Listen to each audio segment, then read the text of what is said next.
तीन जो आपको इलेक्ट्रॉन पेयर नजर आ रहे हैं, एक इलेक्ट्रॉन पेयर है बोरॉन और फ्लोरीन के दरमियान इधर, दूसरा इलेक्ट्रॉन पेयर बेटा इधर है, और तीसरा बोरॉन और फ्लोरीन के दरमियान यहाँ पर। मतलब ये तीनों इलेक्ट्रॉन पेयर ना तीन डिफरेंट एटम्स के दरमियान है, ठीक है। इसी तरीके से जब आप बेटा अब मैं आपको आ रहा हूं डबल बॉन्ड वाले मॉलिक्यूल्स पर, वो मॉलिक्यूल्स जो के डबल बॉन्ड बनाते हैं। फॉर एग्जांपल SO3, अगर आप SO3 का बेटा डॉट एंड क्रॉस बनाएं, SO3 का डॉट एंड क्रॉस, तो आपको ये पता चलेगा कि सल्फर के अराउंड बेटा 6 इलेक्ट्रॉन्स हैं, 1 2 3 4 5 6, और ये 3 ऑक्सीजन हैं जो कि इसको सराउंड कर रहे हैं।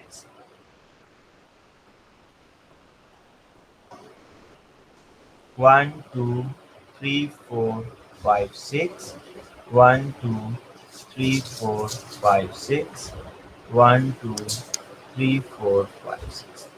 अब मेरी बात बड़े गौर से सुननी है भाई। अब जब डबल बॉन्ड वाले मॉलिक्यूल्स में वो आपसे पूछे ना कि यार इसका शेप बताएं और इसका एंगल बताएं, तो आप बेटा आपको तो अब ऐसे यहाँ पर अगर मैं आपसे पूछूं कि बताएंगे सल्फर के अराउंड टोटल इलेक्ट्रॉन पेयर्स कितने हैं, तो आप लोग कहेंगे 6 हैं, 1 2 3 4 5 एंड 6, बिल्कुल 6 हैं बेटा। लेकिन मैंने भी आपसे ये कहा कि जब आपने बॉन्ड एंगल बताना होता है ना, तो बॉन्ड एंगल बेटा बताने के लिए आप ये देखते हैं कि दो डिफरेंट एटम्स के दरमियान जो इलेक्ट्रॉन पेयर्स हैं वो किस एंगल पर होंगे। देखें, अगर आप इस सल्फर और ऑक्सीजन को देखें, इस सल्फर और ऑक्सीजन के अंदर आपको दो इलेक्ट्रॉन पेयर नजर आ रहे हैं, ये एक और ये दो। तो आप इसको दो दफा काउंट ना कीजिएगा, क्योंकि ये दोनों इलेक्ट्रॉन पेयर सेम एटम्स के दरमियान आ रहे हैं ना। बॉन्ड एंगल तो डिफरेंट एटम्स के दरमियान होता है बेटा, सेम एटम्स के दरमियान तो नहीं होगा। इसलिए आप यहां पर जो दो एटम्स के दरमियान एक से ज्यादा अगर इलेक्ट्रॉन पेयर आ रहे हैं, तो आप उसको एक दफा काउंट करें। एक इलेक्ट्रॉन पेयर ये काउंट करें, दूसरा इलेक्ट्रॉन पेयर ये काउंट करें, और तीसरा इलेक्ट्रॉन पेयर बेटा ये काउंट करें। तो अब आप यहां पर ये बताएंगे कि जो सल्फर के अराउंड टोटल इलेक्ट्रॉन पेयर हैं वो 6 नहीं है बेटा, 3 है। क्योंकि जो आपको सेकंड पेयर नजर आ रहा है ना, ये वाला बेटा जिसमें मैं स्टार बना रहा हूं, ये तो उन्हीं दो एटम्स के दरमियान दोबारा रिपीट हो रहा है, और बॉन्ड एंगल आपको पता है डिफरेंट एटम्स के दरमियान आप देखते हैं।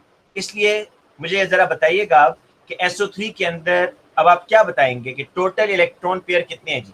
टोटल इलेक्ट्रॉन पेयर SO3 के अंदर 6 कहेंगे या 3 कहेंगे? 3। हाँ, वैसे अगर देखा जाए ना तो 6 है, लेकिन हमने तो बॉन्ड एंगल के लिए बताना है, हमने तो बॉन्ड एंगल बेसिकली बताना है, शेप बतानी है। तो बॉन्ड एंगल के लिए हमें पता है बेटा कि जो इलेक्ट्रॉन पेयर्स होते हैं वो आप डिफरेंट एटम्स के दरमियान देखते हैं कि वो किस एंगल पर अरेंज हो रहे हैं। तो बेटा मैं एक पेयर ये ले लूंगा, ये जो मैं ग्रीन कलर से मार्क कर रहा हूं, ये एक पेयर, ये बेटा मेरा हो जाएगा दूसरा पेयर, और ये तीसरा पेयर। तो टोटल इलेक्ट्रॉन पेयर यहां पर होंगे 3। बॉन्ड पेयर कितने हैं? 3 ही हैं। Lone pair 0। सर जी बेटा। सर ये डबल वाले में हमेशा टोटल इलेक्ट्रॉन पेयर को हम 2 से डिवाइड कर दे तो हो जाएगा? बेटा आप ना ये ठीक है, आप डिवाइड कर दो, लेकिन आप ये चीज भी समझो कि ऐसा क्यों किया जाता है, डिवाइड करने के पीछे मकसद क्या है। मकसद ये है कि जो बॉन्ड एंगल होता है वो देखो जरा BF3 को बेटा देखो, जो बॉन्ड एंगल है ना, ये फ्लोरीन बोरॉन और फ्लोरीन के दरमियान है। बेसिकली आपने इन इलेक्ट्रॉन पेयर्स के दरमियान बॉन्ड एंगल बताना होता है, ठीक है। इसलिए मैं यहाँ पर इस दो इलेक्ट्रॉन पेयर को दो दफा काउंट नहीं करूंगा, एक दफा काउंट करूंगा, क्योंकि मैंने बेटा ये एंगल बताना है, ये वाला एंगल। ठीक है सर, समझ गया। अच्छा, मैं भी आपको ना और भी इसकी एग्जांपल्स कराता हूँ जिसमें डबल बॉन्ड आ रहा हो, लेकिन इसको बेटा ये मत कंसिडर कीजिएगा कि SO3 में 6 इलेक्ट्रॉन पेयर हैं, 6 के 6 बॉन्ड पेयर, फिर आपको शेप नहीं पता चलेगी। तो सिंपल बात ये सुन लें कि वेस्पर थ्योरी के अंदर आप डबल बॉन्ड को सिंगल बॉन्ड के तौर पर ट्रीट करेंगे। वेस्पर थ्योरी के अंदर बस सिंगल बॉन्ड, डबल बॉन्ड को आप सिंगल बॉन्ड के तौर पर ट्रीट करके उसका बॉन्ड एंगल और शेप बता सकते हैं। और अब बेटा आप देखिएगा कि जो SO3 की शेप है ना, ये बिल्कुल किस तरह की होगी? ट्राइगोनल प्लेनर होगी। Trigonal planar. अच्छा, एक और देखिएगा, अगर वो SO2 आपसे पूछ लेता है, SO2 बड़ा देखें, सल्फर जो है ना इस तरीके से होता है, सल्फर हैज 6 इलेक्ट्रॉन्स। याद रखिएगा एक लोन पेयर सल्फर के पास लाजमी है। अब मैं जरा इसका डॉट एंड क्रॉस बनाता हूं। 1 2 3 4 5 6 और ये है बेटा 2 ऑक्सीजन। 1 2 3 4 5 6 और दूसरा ऑक्सीजन ये 1 2 3 4 5 6। अब बेटा अगर आपने अब फिर बताना है, क्योंकि एंगल बताना है यहाँ पर, तो आप सल्फर के अराउंड जो इलेक्ट्रॉन पेयर कंसिडर करेंगे, आप कहेंगे ये एक इलेक्ट्रॉन पेयर। अब ये देखिए, ये जो इस सल्फर और ऑक्सीजन के दरमियान एक से ज्यादा इलेक्ट्रॉन पेयर आ रहे हैं, आप एक दफा काउंट करेंगे, क्योंकि दूसरा इसलिए काउंट नहीं करेंगे क्योंकि वो उन्हीं दो एटम्स के दरमियान दोबारा आ रहा है। बॉन्ड एंगल बनाने के लिए, बॉन्ड एंगल देखने के लिए आप डिफरेंट एटम्स के दरमियान इलेक्ट्रॉन पेयर को देखते हैं। और तीसरा इलेक्ट्रॉन पेयर बेटा ये, तो आपके पास यहां पर बेटा जो केस बनेगा, देखिएगा कि बॉन्ड पेयर हैं हमारे पास 2, लोन पेयर हैं 1, बेटा टोटल इलेक्ट्रॉन पेयर हो गए जी 3। बताएं जी 2 1 वाला जो कल कॉम्बिनेशन पढ़ा था उसमें बॉन्ड एंगल क्या था और शेप क्या थी? 117.5 क्या एंगल क्या था? सर 117.5 117.5 और बेंड शेप या वी शेप। ठीक है, इसी तरीके से बेटा आगे आ जाए, हमारे पास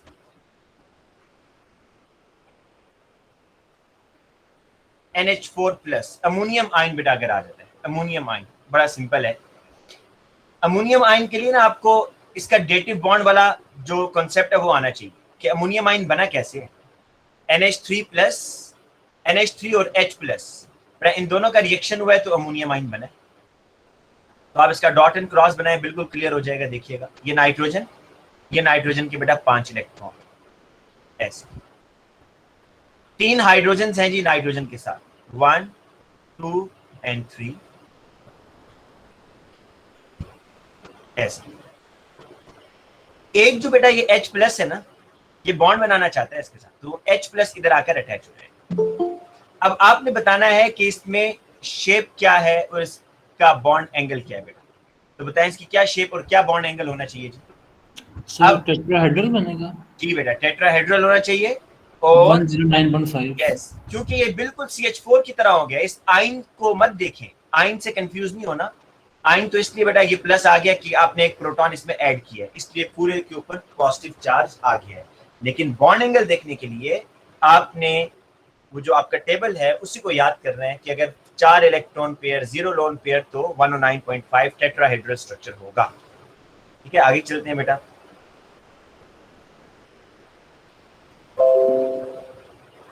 देखिए अब आपको अगर वो इस तरह दे दे NH2-, ये बड़ा इंटरेस्टिंग है, इसको और से देखिएगा। NH2-, देखिए पहले आप ना इस माइनस को 1 मिनट के लिए भूल जाएं। नाइट्रोजन एटम ड्रॉ करें।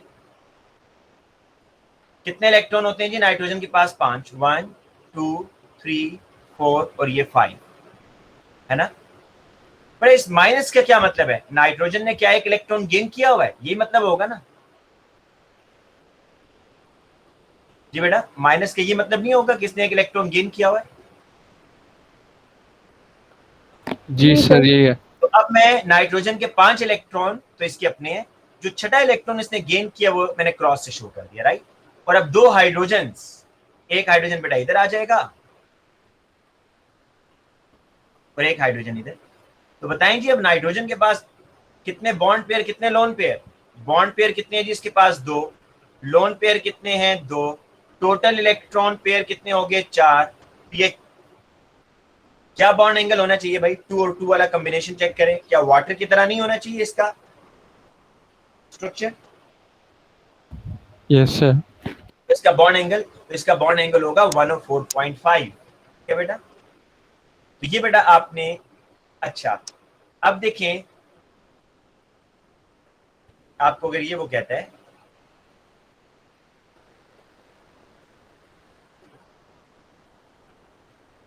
बेटा ये इथीन है जी, आपने बताना है जी यहाँ क्या बॉन्ड एंगल है इधर। या इधर क्या बॉन्ड एंगल है, या इधर क्या बॉन्ड एंगल है, तो कोई इसमें परेशानी की बात नहीं है। क्या करेंगे आप देखें, आपने या तो इसका डॉट एंड क्रॉस बना लें, अगर आपको इतना आप इसको वो नहीं कर सकते, ज़बानी सॉल्व नहीं कर सकते, तो डॉट एंड क्रॉस बना लें। ये कार्बन है बेटा, ये देखेंगे कार्बन के 4 इलेक्ट्रॉन, 1 2 3 4, एक कार्बन। ये बेटा दूसरा कार्बन, उसके 4 इलेक्ट्रॉन, राइट, ये ऐसे आ गया, ये दूसरा कार्बन आ गया, 1 2 3 4।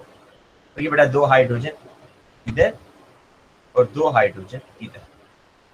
अब जरा बेटा आप इस कार्बन का देखना चाहते थे ना, जरा बताएं इस कार्बन के अराउंड टोटल इलेक्ट्रॉन पेयर कितने हैं भाई, या पहले ये बता दें चले बॉन्ड पेयर कितने हैं इस कार्बन के अराउंड, बॉन्ड पेयर कितने हैं। एक बॉन्ड पेयर ये है जो बॉन्ड बना रहा है, दूसरा बॉन्ड पेयर ये है, और बेटा तीसरा बॉन्ड पेयर पीछे ये।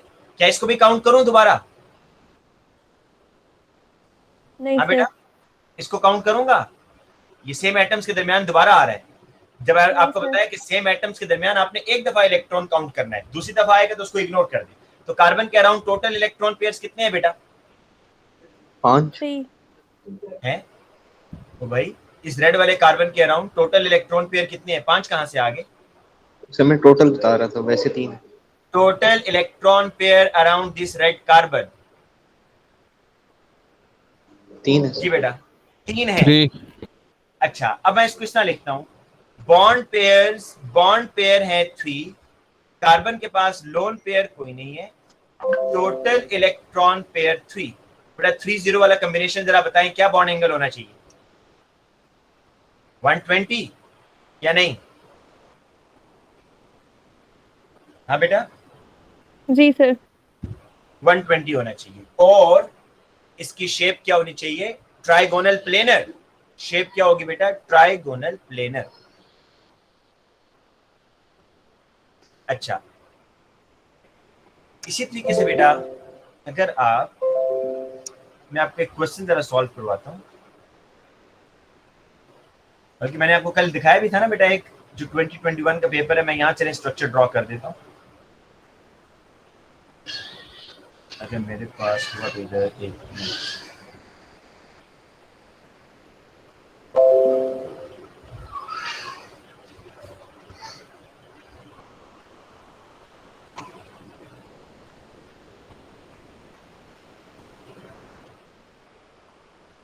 हाँ बेटा, ये देखिएगा, यहीं से चले हम सॉल्व कर लेते हैं ये क्वेश्चन।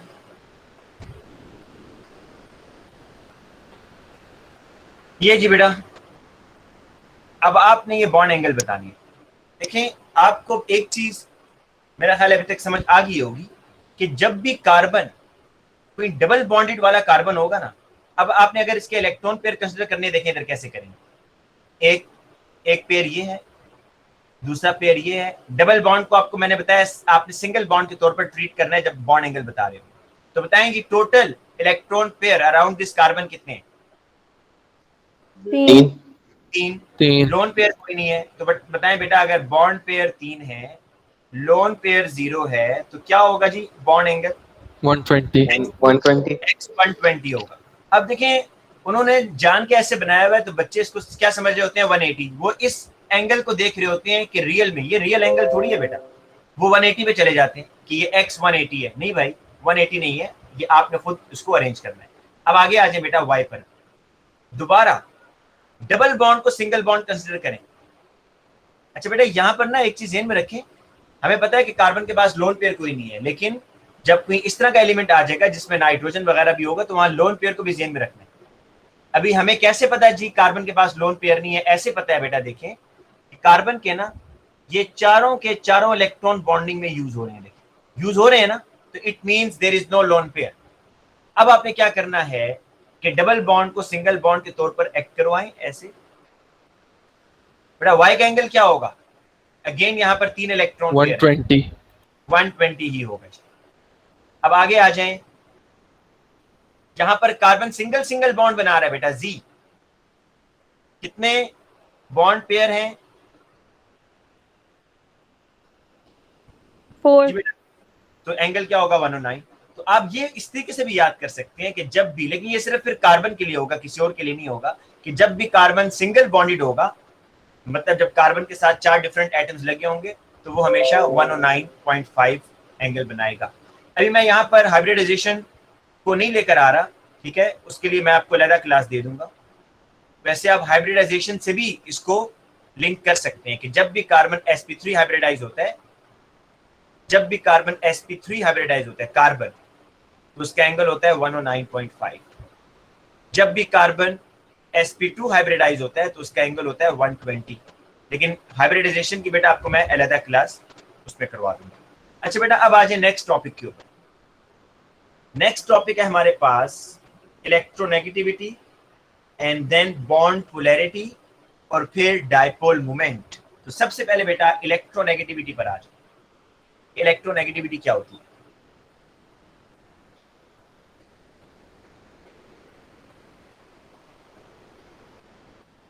देखें, इलेक्ट्रोनेगेटिविटी को समझने के लिए ना, ये मैं एक यहां पर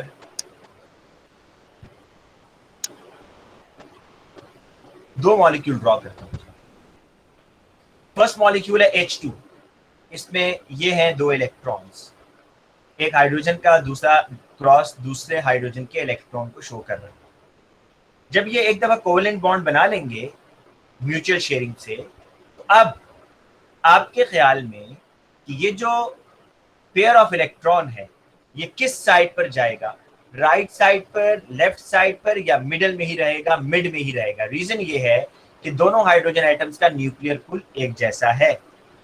लेकिन बेटा जब हाइड्रोजन और क्लोरीन के दरमियान कोवेलेंट बॉन्ड बनता है, तो बॉन्ड बनने के बाद अब आप जरा इनके प्रोटॉन्स अगर देखें तो हाइड्रोजन के पास एक प्रोटॉन है, क्लोरीन के पास 17 प्रोटॉन है। स्ट्रॉन्ग न्यूक्लियर अट्रैक्शन की वजह से ये जो पेयर ऑफ इलेक्ट्रॉन था ये टुवर्ड्स क्लोरीन हो गया, थोड़ा सा क्लोरीन की तरफ आ गया, जिसकी वजह से मैं इस क्लोरीन के ऊपर चार्ज डालता हूं slightly negative and slightly positive. बेटा ये जो एबिलिटी है ना किसकी? क्लोरीन की, क्या करने की? पेयर ऑफ इलेक्ट्रॉन को अट्रैक्ट करने की। इस एबिलिटी को हम कहते हैं इलेक्ट्रोनेगेटिविटी। तो इसकी डेफिनेशन बेटा देख लें। Ability of an atom to attract the shared pair of electron towards itself। देखें, when there is no electronegativity difference, आप फर्स्ट केस में देखें, जब भी दो सेम एटम्स आपस में बॉन्ड बनाएंगे, चाहे वो दोनों फ्लोरीन ही क्यों ना हो, जब सेम एटम्स होंगे ना बेटा, उनमें इलेक्ट्रोनेगेटिविटी का डिफरेंस नहीं होगा, ठीक है। नो इलेक्ट्रोनेगेटिविटी डिफरेंस, इलेक्ट्रोनेगेटिविटी को En से शो करते हैं, नो En डिफरेंस। जब बिल्कुल इलेक्ट्रोनेगेटिविटी का डिफरेंस नहीं होगा तो आपका बॉन्ड क्या होगा? Non polar covalent bond. Non polar bond है बेटा, नॉन पोलर कोवेलेंट बॉन्ड। इसमें कोई पोल्स नहीं बने हुए पॉजिटिव नेगेटिव। लेकिन बेटा जब there is a difference in electronegativity, chlorine is more electronegative than hydrogen due to its more nuclear pull, तो यहां पर स्मॉल इलेक्ट्रोनेगेटिविटी डिफरेंस, जब थोड़ा सा इलेक्ट्रोनेगेटिविटी डिफरेंस होगा, small electronegativity difference, then bond would be polar covalent bond. बेटा इस bond को बोलते हैं पोलर कोवेलेंट बॉन्ड, क्योंकि Cl पर आपने स्लाइटली नेगेटिव चार्ज डाल दिया है, थोड़ा सा नेगेटिव, और हाइड्रोजन पर स्लाइटली पॉजिटिव, ठीक है। इसलिए इसको बोल रहे हैं पोलर, क्योंकि इसमें पोल्स बन गए। क्यों बने हैं? Due to the difference in the electronegativity, क्योंकि इन दोनों एटम्स की इलेक्ट्रोनेगेटिविटी के दरमियान डिफरेंस आ रहे हैं। और बेटा तीसरा केस क्या है, ये देखिए पास पेपर का क्वेश्चन है जो मैं आपको करवा रहा हूं। वो कहते हैं जी बताएं, जब कोई इलेक्ट्रोनेगेटिविटी का डिफरेंस नहीं होता तो बॉन्ड कौन सा बनता है? आपने आगे बताना है नॉन पोलर कोवेलेंट बॉन्ड। फिर वो कहता है ये बताएं, जब थोड़ा सा इलेक्ट्रोनेगेटिविटी का डिफरेंस हो तो बॉन्ड कौन सा बनता है? आप लिखेंगे पोलर कोवेलेंट बॉन्ड। तीसरा देखें, when there is a lot of difference between the electronegativity, Na और Cl, बेटा a lot of electronegativity difference between sodium and chlorine, so bond would be ionic। बेटा बॉन्ड क्या हो जाएगा आपका? आयोनिक हो जाएगा। मतलब कि सोडियम का कंट्रोल ही चला गया है इस इलेक्ट्रॉन के ऊपर से, तो ये कंप्लीटली नेगेटिव हो जाएगा और ये कंप्लीटली पॉजिटिव हो जाएगा। ठीक है बेटा, जब सर दो एटम्स, जी बेटा सर ये पूछ रहा था कि किसी एलिमेंट की इलेक्ट्रोनेगेटिविटी किन किन चीजों पर डिपेंड करती है। बेटा अभी बताऊंगा, आगे बताऊंगा, लेकिन ये हमारे सिलेबस में नहीं है, लेकिन फिर भी मैं आपको बता दूंगा कि किस चीज पे डिपेंड करती है। वही फैक्टर है जो आयोनाइजेशन एनर्जी के, अभी आगे बताता हूँ। देखिए पहले ये तीन चीजें समझ लें कि जब दो एटम्स के दरमियान no electronegativity difference, non polar bond, small electronegativity difference, polar covalent bond, और बहुत ज्यादा अच्छा, अब इस बहुत ज्यादा की क्या डेफिनेशन है? इस बहुत ज्यादा की कोई डेफिनेशन नहीं है। बाज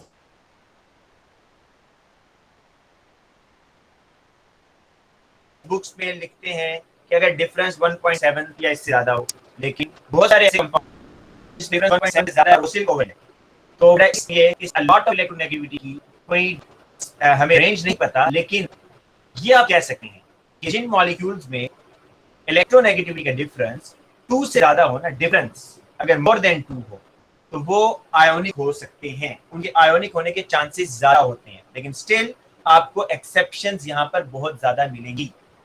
ठीक है, अब मैं बेटा आपको इलेक्ट्रोनेगेटिविटी का थोड़ा सा फैक्टर्स और ट्रेंड बता देता हूँ कि कैसे इलेक्ट्रोनेगेटिविटी बढ़ती है। तो ट्रेंड सीखने का सबसे आसान तरीका ये है कि आप ये याद कर लें, पहले तो बेटा आपको इलेक्ट्रोनेगेटिविटी का पता होनी चाहिए कि इसकी वैल्यूज कहाँ से कहाँ तक है। बेटा ये 0.1 से स्टार्ट होती है इलेक्ट्रोनेगेटिविटी की वैल्यू और 4 तक जाती है। जो हमारे पास पीरियोडिक टेबल है ना बेटा, उसमें जो एलिमेंट्स हैं, जो साइंटिस्ट था उसका नाम था पॉलिंग। पॉलिंग साइंटिस्ट ने ये स्केल बनाया अपने नाम पर, पॉलिंग स्केल, और उसने क्या किया कि जो मोस्ट इलेक्ट्रोनेगेटिव एलिमेंट था ना, उसको उसने 3.9 या 4 रखा कि इसकी इलेक्ट्रोनेगेटिविटी 4 है, और जो लीस्ट इलेक्ट्रोनेगेटिव एलिमेंट है उसकी इलेक्ट्रोनेगेटिविटी उसने 0.1 रखी। ठीक है, अब पूरे पीरियोडिक टेबल में जो मोस्ट इलेक्ट्रोनेगेटिव एलिमेंट है इज फ्लोरीन। फ्लोरीन है बेटा। तो अब आपको देखिए एक ट्रेंड बड़े आसानी से समझ आ रहा होगा कि फ्लोरीन की तरफ आप जाए ना तो इलेक्ट्रोनेगेटिविटी बढ़ेगी। फ्लोरीन की तरफ आप जैसे जैसे मूव करेंगे इलेक्ट्रोनेगेटिविटी आपकी बढ़ेगी। ठीक है, इसका मतलब ये हुआ जिस तरह लिथियम है, beryllium, boron, carbon, nitrogen, oxygen, 3, 4, 5 proton, 6, 7, 8 और 9। बड़ा इसका ट्रेंड हमारे सिलेबस में नहीं है, इसलिए मैं इसको जरा जल्दी से बता रहा हूँ, हमारे सिलेबस में इसका ट्रेंड नहीं है। ठीक है बड़ा, लेफ्ट टू राइट आप मुझे बताएं क्या होता है। लेफ्ट टू राइट जब भी आप मूव करते हैं ना पीरियड में, तो number of shells remain same, number of shell remain same, है ना बेटा। Shielding effect is almost same, shielding effect तकरीबन सेम होता है, shielding effect is almost same. और बेटा न्यूक्लियर पुल क्या हो रहा है, न्यूक्लियर पुल क्या हो रहा है, इंक्रीज हो रहा है। तो आपको एक चीज समझ आ रही है कि इलेक्ट्रोनेगेटिविटी किसके ऊपर डिपेंड करती है, न्यूक्लियर पुल के ऊपर तो डिपेंड करती है, क्योंकि न्यूक्लियर पुल अगर बढ़ रहा है from left to right, it means electronegativity बढ़ रही है। बेटा ये आपको लेफ्ट टू राइट का ट्रेंड समझ आ जाना चाहिए कि इलेक्ट्रोनेगेटिविटी इसलिए बढ़ रही है क्योंकि साइज शेल सेम है, शील्डिंग इफेक्ट सेम है। ठीक है, और न्यूक्लियर पुल बढ़ रहा है। आप वैसे क्या कहते हैं बेटा, left to right atomic size के साथ क्या होता है? अगर आप देखिए वैसे तो shells are same, shell change नहीं हो रहे, लेकिन फिर भी अगर आप बताएं कि atomic size left to right increase होता है या डिक्रीज होता है? Increase. डिक्रीज होता है। रीजन बता सकते हैं क्यों? सर चलिए मैं आपको इलेक्ट्रॉन इसकी इंक्रीज हो रहे हैं तो वैलेंस मैं आपको रीजन इलेक्ट्रॉन्स बताता हूँ, रीजन बताता हूँ। अगर आप ये फॉर्मूला याद कर लेना, एक अगेन ये मुझसे बच्चे ने पूछा तो बेटा मैं आपको बता रहा हूँ, अदरवाइज ये इलेक्ट्रोनेगेटिविटी का ट्रेंड सिलेबस में नहीं है। ठीक है, effective nuclear charge is equal to number of protons minus shielding electrons. ये बेटा एक फॉर्मूला है, इस फॉर्मूले से ना आपको इफेक्टिव न्यूक्लियर चार्ज का पता चल जाता है। मुझे आप बता सकते हैं कि लिथियम के पास प्रोटॉन कितने हैं बेटा? लिथियम के पास कितने प्रोटॉन है? 3 सर। शील्डिंग इलेक्ट्रॉन्स कितने हैं भाई लिथियम के पास? 2। अगर इनका ना ये वाला स्ट्रक्चर बनाए बेटा, इलेक्ट्रॉनिक कॉन्फ़िगरेशन ना करें, बस सिंपल वाला स्ट्रक्चर ड्रॉ करें, 2, बेटा आपके पास इफेक्टिव न्यूक्लियर चार्ज क्या आएगा? 1। जी सर।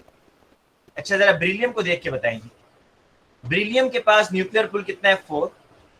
शील्डिंग इलेक्ट्रॉन्स कितने हैं भाई बेरिलियम के पास? मतलब ये वाला स्ट्रक्चर देखिएगा बेरिलियम का, फर्स्ट शेल में 2, सेकंड शेल में 2, तो शील्डिंग इलेक्ट्रॉन्स कितने हैं? 2 सर। तो इफेक्टिव न्यूक्लियर चार्ज आ रहा है 2+। बोरॉन में देखिएगा बेटा, बोरॉन इस तरह, फर्स्ट शेल में 2, सेकंड शेल में 3 इलेक्ट्रॉन। तो जी इसका अगर आप देखें नंबर ऑफ प्रोटॉन 5 है, शील्डिंग इलेक्ट्रॉन्स 2, तो आपका जो इफेक्टिव न्यूक्लियर चार्ज है वो +3 है। बेटा क्या कहते हैं, effective nuclear charge from left to right increase हो रहा है या नहीं हो रहा? हो रहा है सर। इसलिए इलेक्ट्रोनेगेटिविटी भी बढ़ रही है, और इसलिए एटम का साइज जो है ना थोड़ा बहुत स्मॉल भी होता है जब आप लेफ्ट टू राइट मूव करते हैं, ठीक है।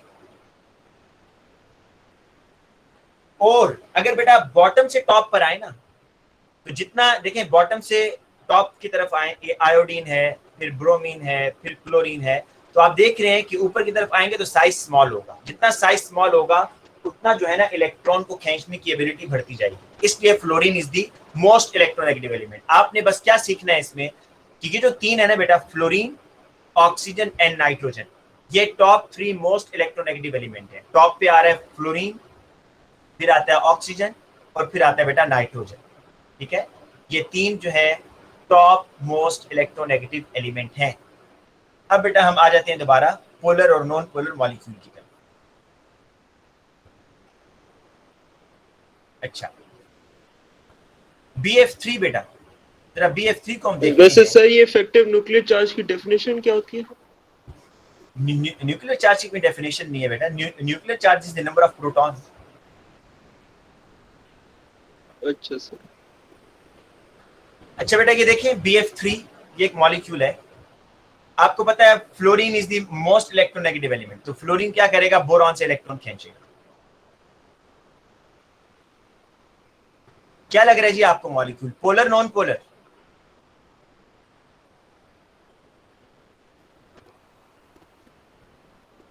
Non polar. क्यों? तो इफेक्ट कैंसिल हो Resultant- जाएगा। Individual bonds are polar, but overall molecule is non-polar, so its dipole moment is 0. मैं भी इसको एक्सप्लेन कर देता हूँ बेटा। ये बात बिल्कुल ठीक बताइए बेटा, जिसने भी बताया कि कैंसिल हो रहा है। कैसे? देखें ये फ्लोरीन जो है ना ऊपर की तरफ बोरॉन के इलेक्ट्रॉन खींच रहे हैं, राइट। और ये जो नीचे आपको 2 फ्लोरीन नजर आ रहे हैं बेटा, एक थोड़ा सा राइट और एक थोड़ा सा लेफ्ट साइड पर बोरॉन के इलेक्ट्रॉन खींच रहे हैं। अगर मैं इन दोनों फ्लोरीन्स की रिजल्टेंट फोर्स बेटा बनाऊं, तो वो रिजल्टेंट फोर्स यहां पर बनेगी, देखिए यहां पर ऐसे। तो बताएं बेटा क्या ये 2 फोर्सेस एक दूसरे के इफेक्ट को कैंसिल आउट कर रही हैं? एग्जैक्टली, बिल्कुल कर रही हैं बेटा। इसलिए overall this molecule is non polar, ये नॉन पोलर मॉलिक्यूल है। लेकिन अगर आप यहां देखें बेटा,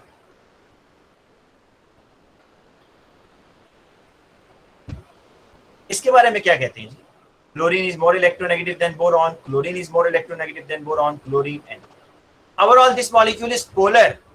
ओवरऑल ये मॉलिक्यूल पोलर है। क्यों बेटा? इसलिए कि फ्लोरीन जो है बोरॉन के इलेक्ट्रॉन को ऊपर की तरफ अट्रैक्ट कर रहा है, और जाहिर बात है क्लोरीन भी कर रहे हैं बेटा इधर और इधर। लेकिन ये जो 2 क्लोरीन्स हैं, अगर मैं इनके रिजल्टेंट फोर्स बनाऊं तो वो इस साइड पर आएगी। लेकिन क्या ये 2 फोर्सेस ऑपोजिट इन डायरेक्शन तो हैं, क्या इक्वल इन मैग्नीट्यूड है या नहीं है बेटा? ये जो ऊपर और नीचे नहीं। नहीं है, क्योंकि अब बेटा ये क्लोरीन की इलेक्ट्रोनेगेटिविटी और फ्लोरीन की इलेक्ट्रोनेगेटिविटी में फर्क है। इसलिए यहां पर ये मॉलिक्यूल आपका ओवरऑल पोलर कहलाएगा।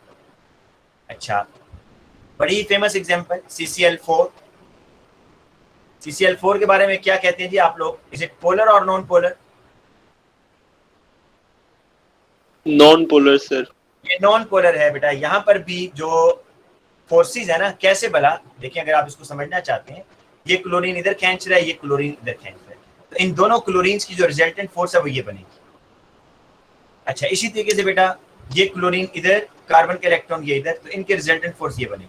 बेटा ये दोनों फोर्सेस जो है ना ये कैंसिल आउट हो रही है एग्जैक्टली, इसलिए overall this molecule is non polar. वैसे सर एक चीज पूछनी है, जी बेटा, जो CCl4 है ये परमानेंट डाइपोल फोर्स होती है इसके मॉलिक्यूल्स में? नहीं होगी ना बेटा, जब आपका मॉलिक्यूल ओवरऑल नॉन पोलर हो जाएगा ना, फिर इसमें आप जब मैं इंटरमॉलिक्यूलर फोर्स कराऊंगा तो आपको बताऊंगा, ये सिर्फ इसमें वैन डर वाल्स फोर्स होगी, परमानेंट डाइपोल नहीं होगी, क्योंकि आपका मॉलिक्यूल ओवरऑल नॉन पोलर हो गया, जस्ट लाइक कार्बन डाइऑक्साइड। देखें, देखने में आपको क्या लग रहा है, कार्बन डाइऑक्साइड में डाइपोल्स हैं या नहीं है बेटा? है सर। है, लेकिन ओवरऑल ये मॉलिक्यूल नॉन पोलर है, इसलिए इसमें इंटरमॉलिक्यूलर फोर्सेस वीकर होती है। अच्छा बेटा, एक और पास पेपर का क्वेश्चन जरा देखिए। अच्छा, जिन मॉलिक्यूल्स जो बेटा मॉलिक्यूल्स पोलर होती है ना, for example water is a polar molecule, ठीक है, वाटर में तो कैंसिल आउट नहीं हो रही ना, hydrogen is slightly positive, oxygen is negative. तो जो पोलर मॉलिक्यूल होते हैं ना, उनके लिए बेटा एक डायपोल मोमेंट की वैल्यू होती है, ये आपको याद नहीं करनी, ऐसी बता रहा हूं। डायपोल मोमेंट वाटर के लिए जो इसकी वैल्यू है 1.85 डिबाई। अच्छा, डायपोल मोमेंट का आपको फॉर्मूला ऐसे ही बता देता हूँ, सिलेबस का हिस्सा नहीं है। Dipole moment is equal to Q divided by R। Q क्या होता है? चार्जेस, और R क्या होता है? डिस्टेंस। तो बेटा इन चार्जेस की जो इंटेंसिटी है और जो डिस्टेंस होता है उसको जब आप मल्टीप्लाई करते हैं तो आपके पास डायपोल मोमेंट आ जाता है। और डायपोल मोमेंट उन मॉलिक्यूल्स का होता है जो मॉलिक्यूल पोलर होते हैं। जोन से मॉलिक्यूल नॉन पोलर होंगे ना, फॉर एग्जांपल BF3, इनका जो डायपोल मोमेंट है वो जीरो होता है, डायपोल मोमेंट इज जीरो। ठीक है, अब एक पास पेपर का जो क्वेश्चन है वो मैं आपसे डिस्कस करना चाह रहा था, वो ये है कि उसने आपको इस तरह के मॉलिक्यूल दिए हुए, ये दो मॉलिक्यूल बेटा उसने दिए हैं, और कह रहा है बताएं कौन सा मॉलिक्यूल इसमें, ये ए और ये बी, कौन सा मॉलिक्यूल ज्यादा पोलर है और कौन सा कम पोलर है। जी बेटा, कौन सा मॉलिक्यूल ज्यादा पोलर है और कौन सा कम पोलर है? सर ए ज्यादा पोलर है। गुड बेटा, ए इज मोर पोलर। रीजन देखें ये है, ये पॉजिटिव ये नेगेटिव, ठीक है, यहां पर देखें ये पॉजिटिव है, ये नेगेटिव है, ये नेगेटिव है, ये नेगेटिव। देखने में तो आपको लग रहा होगा बी इज मोर पोलर, लेकिन बेटा होता ये है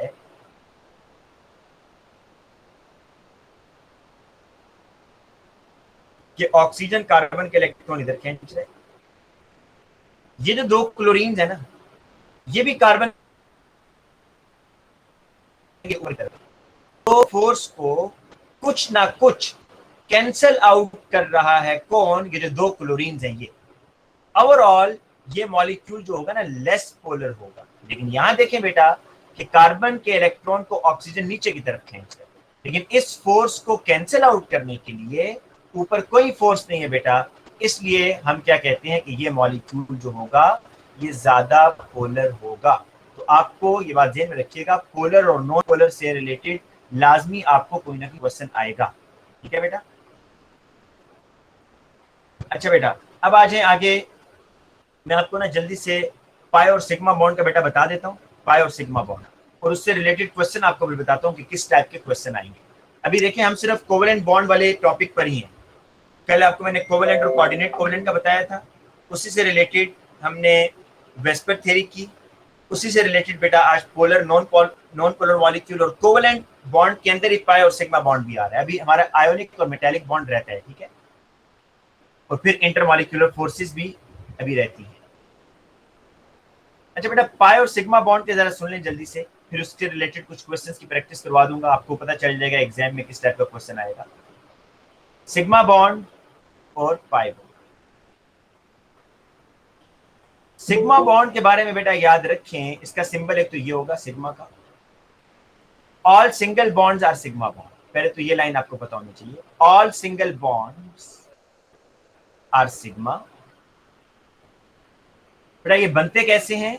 sigma bond is formed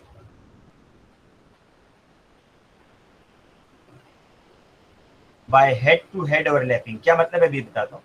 Head to head overlapping, sigma electrons are present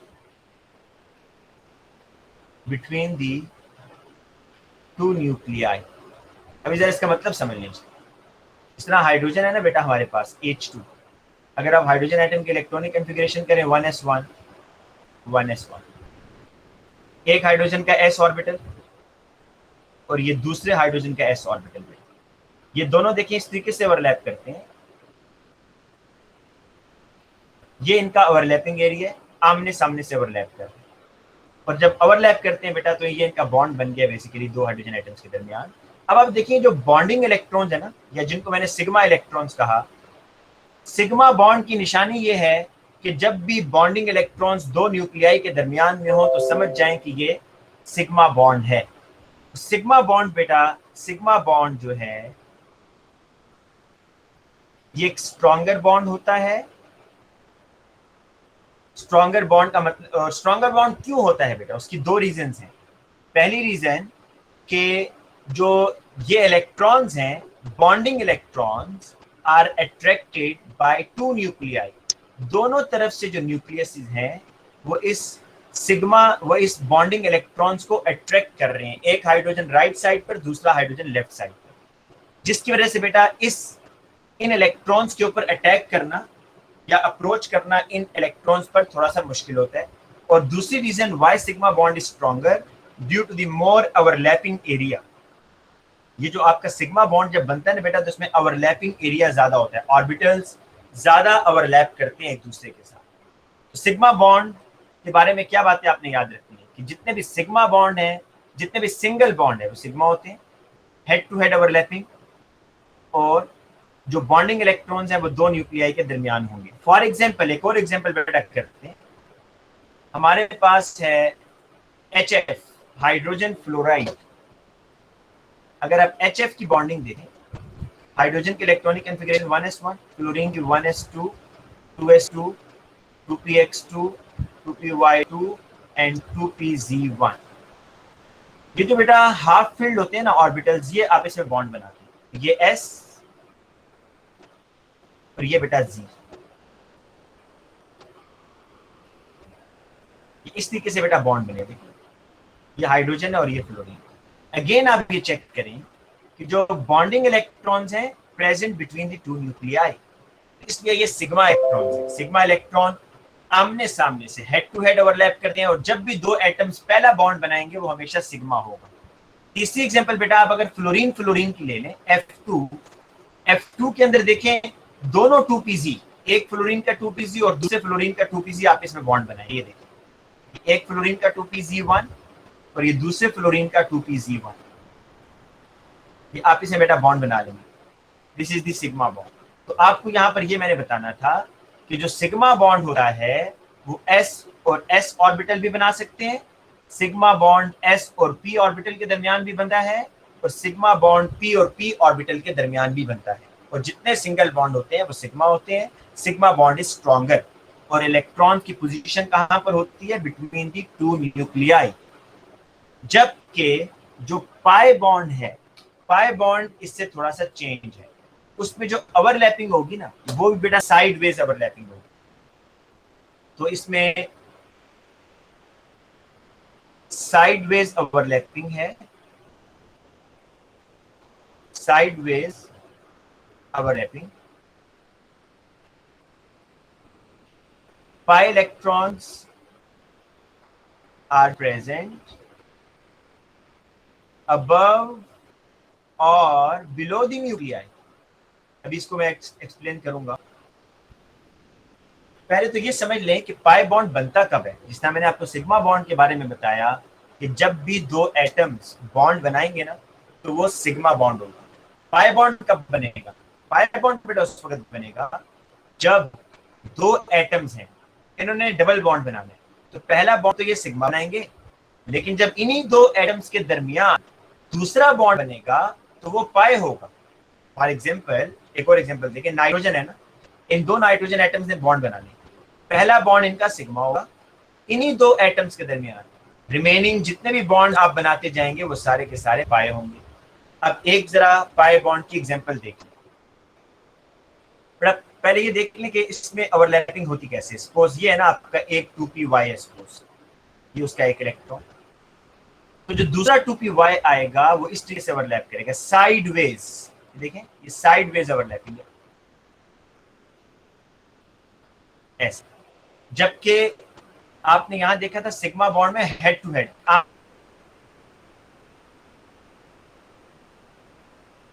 आमने सामने से कर रहे हैं। अब मैंने कहा कि साइडवेज ओवरलैपिंग के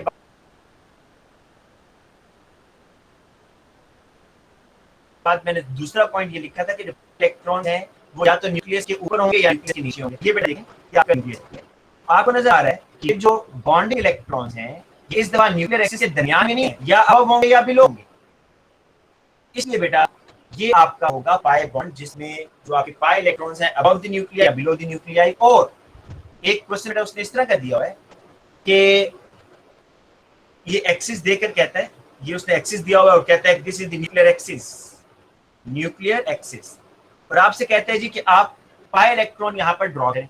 तो आपको पता है कैसे ड्रॉ करने हैं पाई इलेक्ट्रॉन्स। देखें एक दफा ना जब ये बॉन्ड बन जाता है, जब ये पाई बॉन्ड बन जाता है तो फिर इलेक्ट्रॉन के जो प्रोबेबिलिटी होती है वो ये होती है, फिर इलेक्ट्रॉन इस एरिया के अंदर पाया जाता है। तो आपने क्या करना है जी, जब वो पाई इलेक्ट्रॉन्स की आपको बताएगा ना कि आप पाई इलेक्ट्रॉन्स ड्रॉ करें, तो आपने इस तरह का एक स्फीयर ऊपर ड्रॉ कर दें और नीचे ड्रॉ कर दें। इसका क्या मतलब है कि इलेक्ट्रॉन के पाए जाने के इम्कानात या तो इस न्यूक्लियर एक्सिस के ऊपर है या इस न्यूक्लियर एक्सिस के नीचे है। तो ये बेसिकली आपने न्यूक्लियर एक्सिस के ऊपर या नीचे पाई इलेक्ट्रॉन्स की प्रेजेंस इस तरीके से बताते हैं।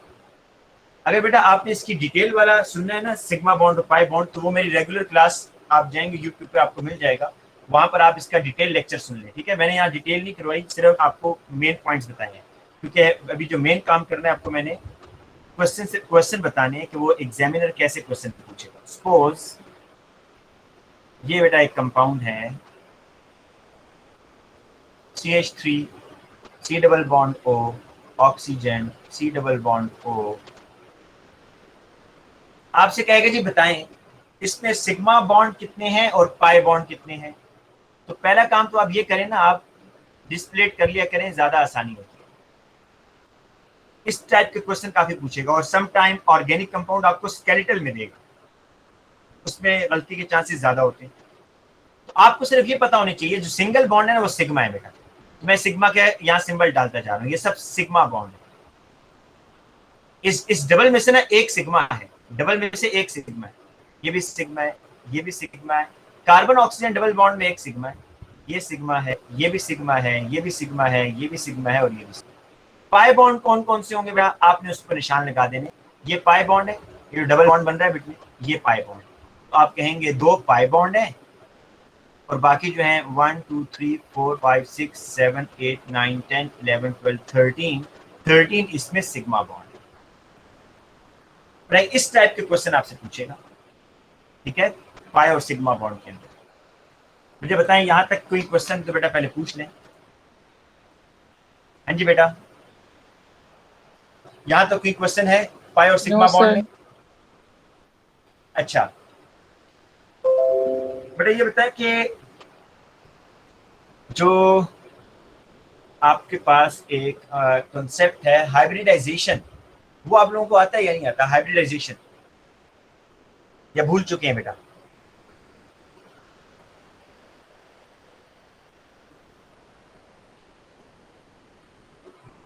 जी बेटा भूल चुके हैं हाइब्रिडाइजेशन, ये याद है जिसमें आप बताते हैं कार्बन sp3 है।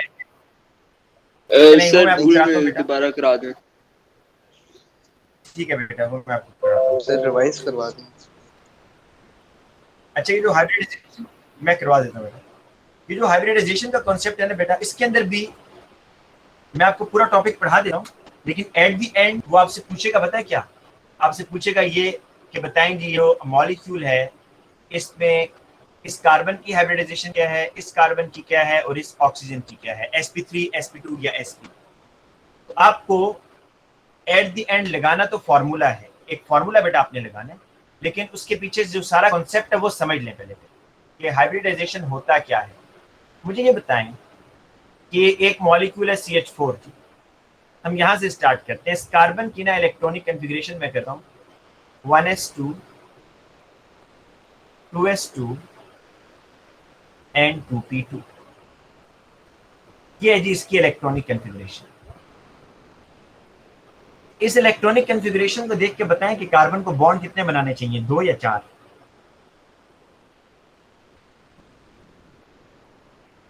जी बेटा, कार्बन को कितने बॉन्ड बनाने चाहिए, 2 या 4? कितने इलेक्ट्रॉन कार्बन के पास अनपेयर्ड हैं according to this electronic configuration? 2 sir. बोले बेटा 2, लेकिन कार्बन तो 4 बॉन्ड बनाता है बेटा। तो इसका देखें, ये है इसकी ग्राउंड स्टेट।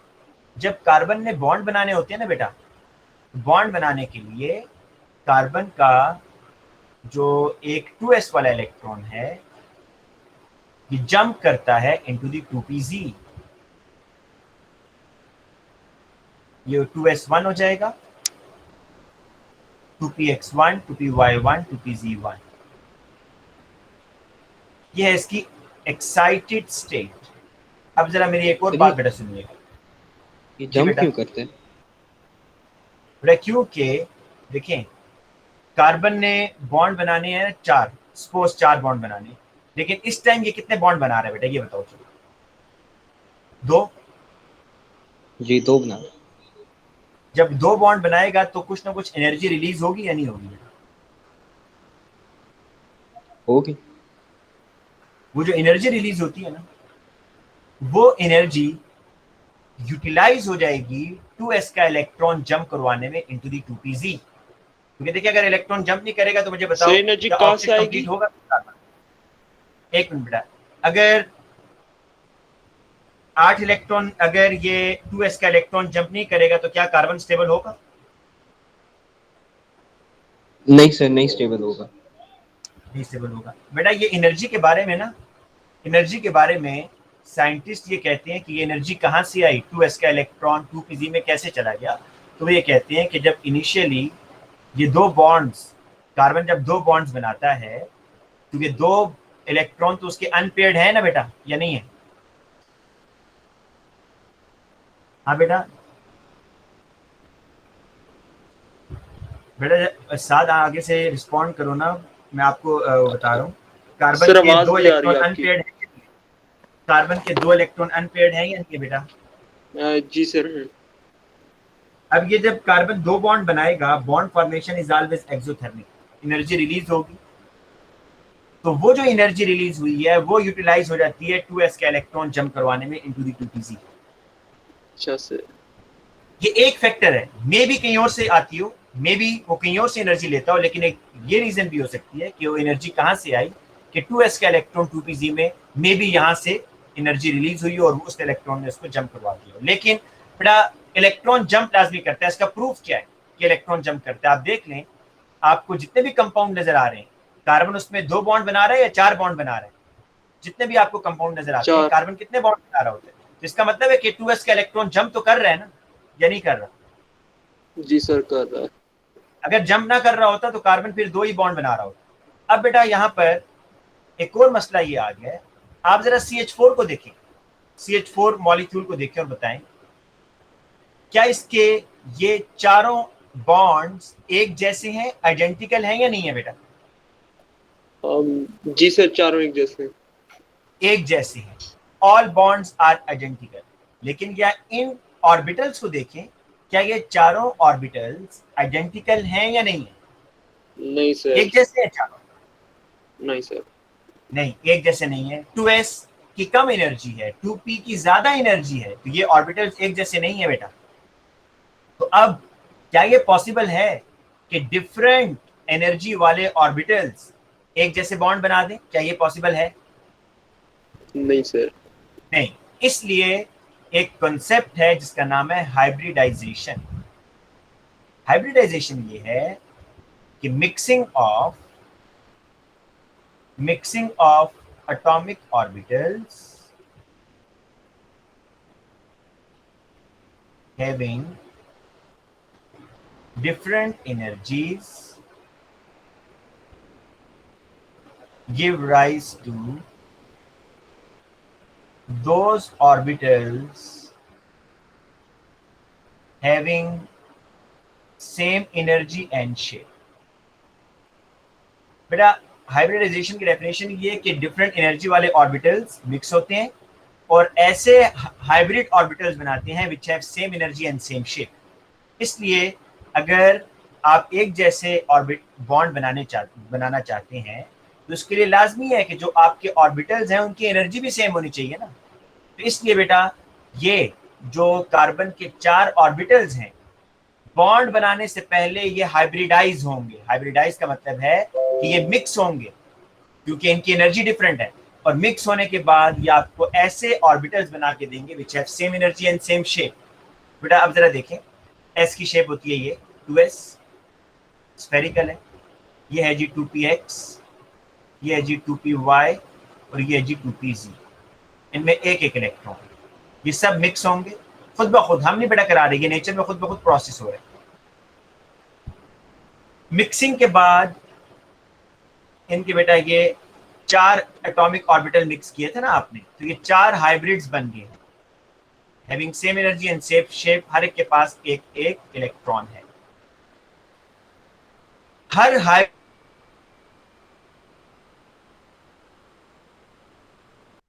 को हम नाम क्या देंगे? sp3. sp3 क्यों इसको हम, कि ये जो एक हाइब्रिड है ये एक ऐसे और 3 p ऑर्बिटल से मिलकर बना है. दूसरे को हम sp3 क्यों कह रहे हैं? क्योंकि ये हाइब्रिड भी एक s और 3 p से मिलकर बना है. तीसरा भी sp3 क्यों है? क्योंकि एक s और 3 p से मिलकर बना है. तो ये बेटा sp3 ऑर्बिटल्स हैं आपके पास. कितने आगे? 4. अब बेटा आप इस तरह से लिख सकते हैं 1s2 और ये कार्बन के 4 हाइब्रिड ऑर्बिटल्स. इसके नीचे अब sp3 लिखे. अब क्या होगा बेटा, जो एक एक हाइड्रोजन है ना, हाइड्रोजन, हर हाइड्रोजन आकर यहां पर कोवेलेंट बॉन्ड बना देगा.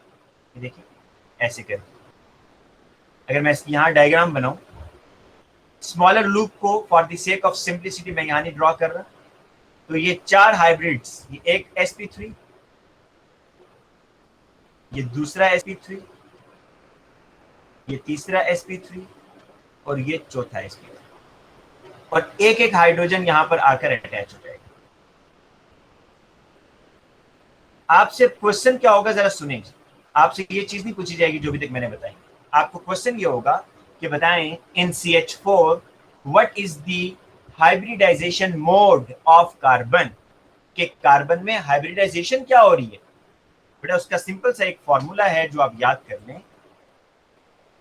फॉर्मूला ये है कि number of attach atoms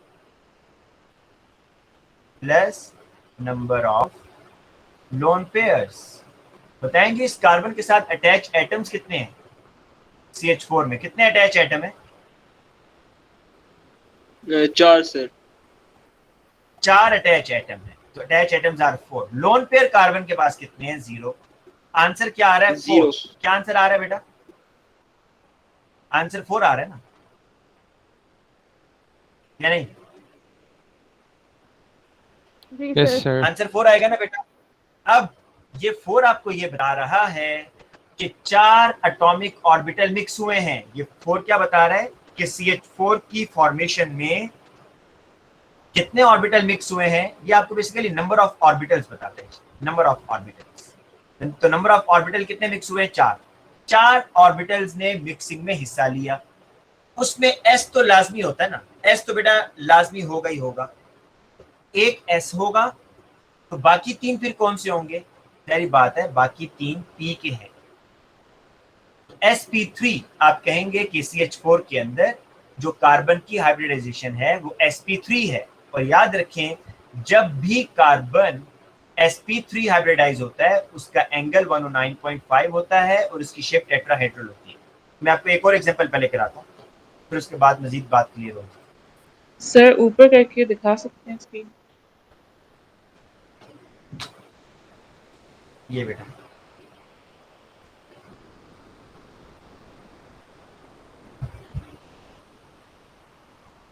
okay sir, ठीक है। Thank you. ठीक अच्छा है बेटा सर। एक और एग्जांपल मैं देता हूँ, फिर आपको बात मजीद क्लियर होगी।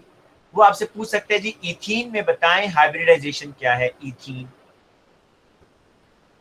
इस कार्बन की बताएं जी, कार्बन 1। तो आपने क्या करना है, आपने वही फॉर्मूला लगाना है कि number of attach atom to this carbon, कितने एटम अटैच है बेटा इस कार्बन नंबर 1 के साथ? 3 सर। Lone pair 0। आंसर आपके पास 3 आ रहे हैं, मतलब 3 ऑर्बिटल मिक्स हुए हैं। इस 3 का मतलब है कि 3 ऑर्बिटल इस दफा मिक्स हुए। एस ने तो होना ही होना है, एक तो एस होगा, तो बाकी फिर 2 कौन से होंगे भाई? पी के होंगे। तो this carbon is sp2 hybridize. ये कार्बन बेटा क्या होगा? sp2 हाइब्रिडाइज है।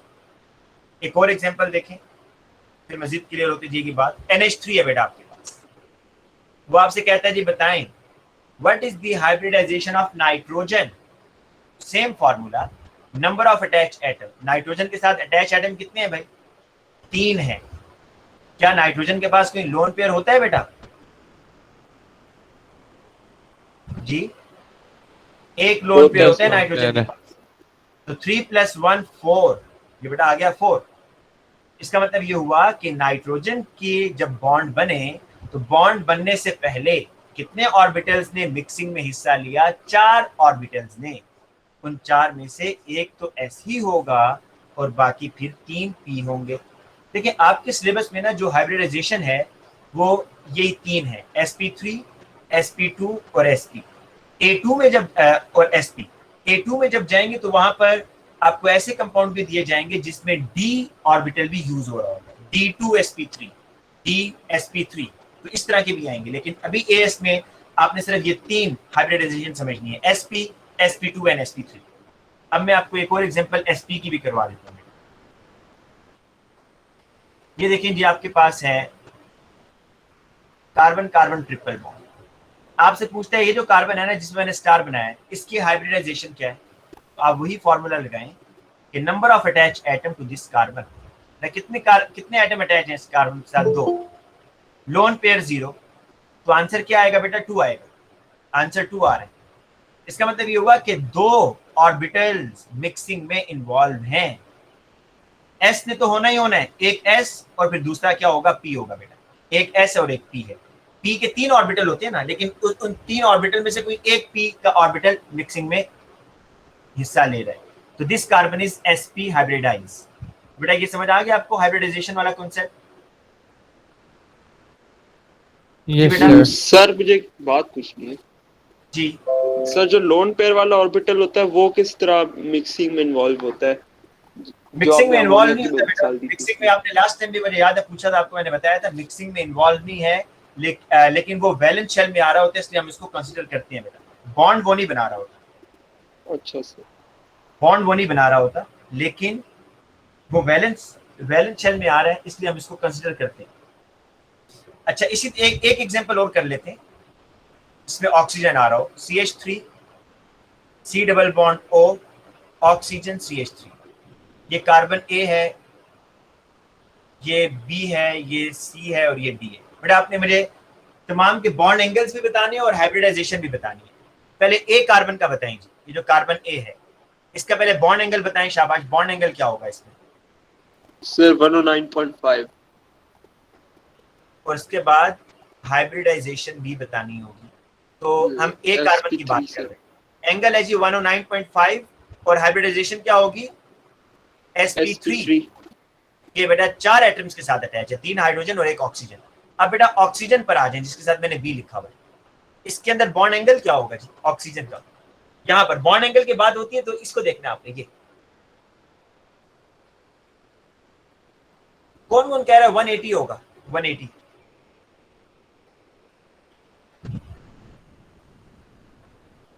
मैं देखिए इसमें कोई मुश्किल नहीं है इतना, मैं आपको बताता हूँ कैसे सॉल्व करना है इसको। आप ना ऑक्सीजन का ग्रुप देखें कौन से ग्रुप से है? 6 ग्रुप से। इसके पास 6 इलेक्ट्रॉन है, 1 2 3 एंड 4। अब बेटा आपको समझ आ जाएगी कि इस ऑक्सीजन के पास टोटल इलेक्ट्रॉन पेयर 4 हैं, 1 2 3 4, 2 बॉन्ड पेयर हैं, 2 लोन पेयर हैं, तो एंगल क्या होना चाहिए भाई? 2 बॉन्ड पेयर और 2 लोन पेयर, क्या एंगल होना चाहिए? 104.5। और बेटा इसी तरीके से अगर आप इसकी हाइब्रिडाइजेशन बताना चाहते हैं, उसका फॉर्मूला क्या है? Number of attach atom plus number of lone pair. बेटा अटैच एटम यहाँ पे देखिए कितने हैं, इस ऑक्सीजन के साथ 2 एटम अटैच है, लोन पेयर भी 2 हैं, तो आंसर 4 आ रहा है। तो again sp3 hybridize. Next carbon C का आ जाए मेरा। कार्बन सी जो है इसका बॉन्ड एंगल क्या होगा? 120। 120। गुड बेटा, क्योंकि इसके साथ देखें 3 इलेक्ट्रॉन पेयर अटैच है, ठीक है, डबल बॉन्ड को सिंगल बॉन्ड की तरह बिहेव करवाना है, तो 120। और इसकी हाइब्रिडाइजेशन क्या होगी? sp2 होगी। और डी भी बेटा आपके पास जो है कार्बन डी जो है 109.5 और कार्बन इज sp3 हाइब्रिडाइज। बेटा मेरा ख्याल है इसको यहीं तक आज हम करते हैं। हमने नेक्स्ट क्लास में केमिकल